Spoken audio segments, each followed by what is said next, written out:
My holiday greeting manifesto. I'm doing this rare in-person video since this is a declaration,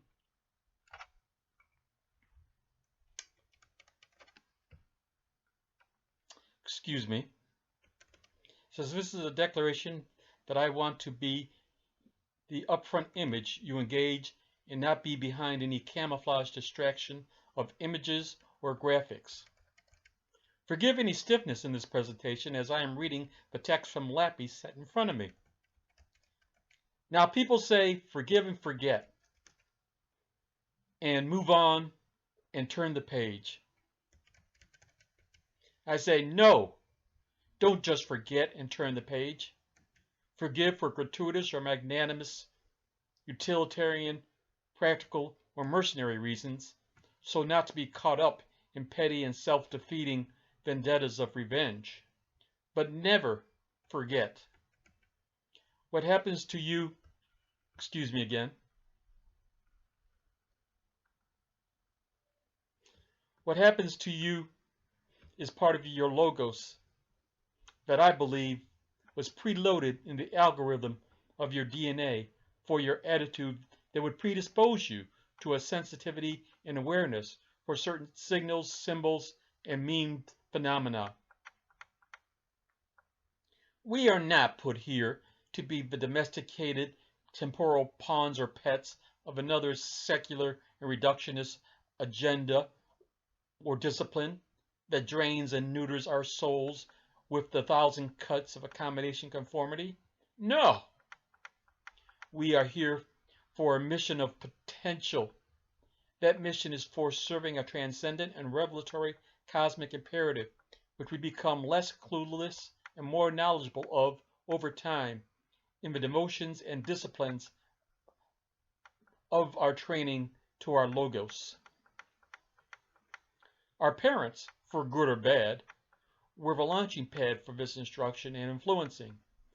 They were given to us for our level of pre-incarnate consciousness in which we re-entered this realm for the nth time. From the signals and explicit didactic training they passed on to us for that blank slate mind that carried the triggers to our pre-incarnated consciousness, we receive a cognitive alerts. Those alerts strike a chord of resonance, though we do not know why. Those resonations become the seeds that sprout with other cognitions of further nourishment to those seed resonances. The substance, attention, and affinity we give to those resonances provide the basis for further predispositions of awareness, acceptance, and choice in our life journeys. Our bodies exist to support our mind's consciousness, not vice versa. We are not slaves to the body, but we are born into the temporal carnality of this world that our minds must direct our bodies past the tar baby distracted diversions that litter our path as the presumptive routine of physical or mental consumption. As we become aware and acknowledge the import of these extra mundane resonating signals, we discern the trivial litter more and see our own soul imperatives as being tangent and autonomous to these pedestrian presumptions, traditions, rituals, and their social roles of expectation.